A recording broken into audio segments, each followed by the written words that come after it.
Hi Scorpio, this is Heidi from Traveling Tarot and I'm here at the Cincinnati Museum of Art. Behind me you can see the Fountain of the Water Nymph. It is an example of the Cincinnati tile makers and ceramicists work that was very big here during the Victorian time period. And the museum is very beautiful, so if you ever get an opportunity, I hope you will come and check it out. If not, go take advantage of your local art museums. It's always a pleasure to go and check those out. So let's get started on your Mind, Body, Spirit, Heart reading for the month of March 2017. I'm using the Mucha Tarot deck, appropriate for an art museum, and I hope that this resonates with you. All right, in the space of your mind, we have the Hierophant.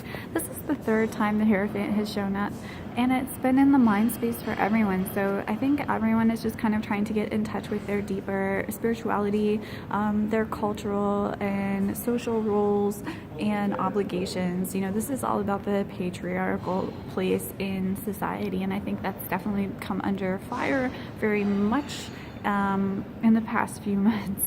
So yours is upright, so that I feel means you have a very good understanding of what's going on with you, and perhaps you're just like looking back over where it's brought you, what's kind of going on.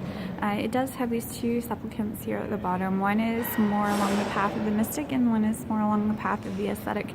Whichever one you're following is there's no right or wrong, which is kind of the key to the Hierophant. Everything leads us to the final understanding that truth is one, but paths are many. And so kind of coming into terms with where you're at, and if it resonates with you. Perhaps you're just looking at kind of like what you feel is right or wrong at this time in relation to things that are going on with you. It is an earth-based sign since it's connected to Taurus, and Venus is in retrograde, so it just makes sense that, you know, a lot of that is coming into the thought process at this time. In the space of your body, we have the Seven of Swords. This also came up for another sign, and also in reverse actually, and I believe they also got the Hierophant. So it's curious to me that this would be coming up for multiples of you. I think it might have been Leo. Don't quote me on that. But the Seven of Swords is known as the Thief card. This man here is stealing away with his bounty of swords from this encampment. And right or wrong, it's not really for us to say, but maybe you feel something has been taken from you.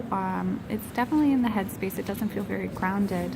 So I would definitely say that you feel something is taken from you, and that's definitely affecting maybe your health, your wealth, and so you're just feeling kind of withdrawn is kind of the sense that I'm getting.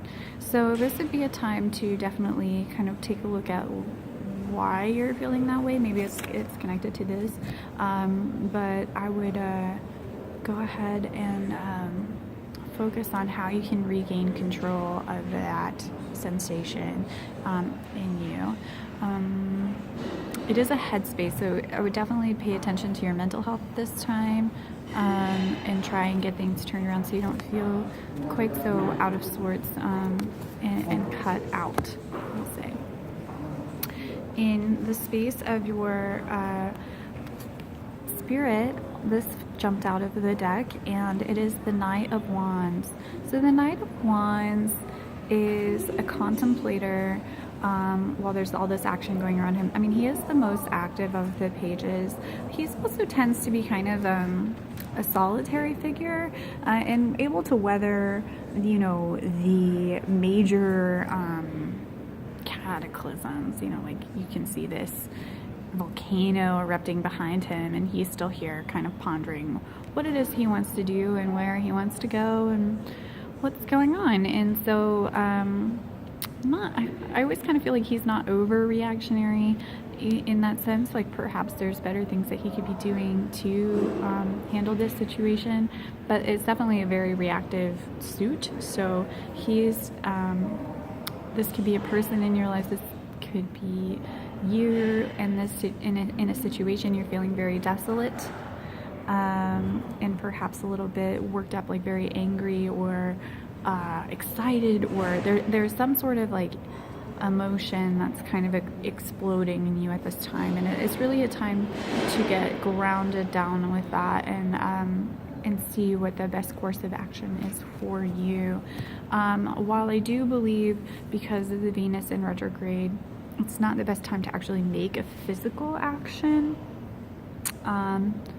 because Venus likes to show us all these different things, and we tend to be attracted to different things, and we believe we have it all worked out. And then once this retrograde ends, then sometimes we realize, oh, wait a minute, actually that's not what I needed at this time. I just was reacting. And so this is a good time to like get a feeling of what you're feeling, like an understanding of what you're feeling about that, but not necessarily to react, because you could be making an action that you don't decide you feel good about afterward. In the space of your heart, we have the Nine of Pentacles. So the Nine of Pentacles is all about self-sustainability. You know, she's in a garden of wealth. She's with her falcon. She really doesn't need anything from anyone else in kind of like this secret garden. She's okay with solitude. She's okay with everything. She really is self-sustaining. She can share if she wants to, but she doesn't have to. So I would say, with everything going on here on your plate, it would be that there's a lot of upset kind of coming through that I see here.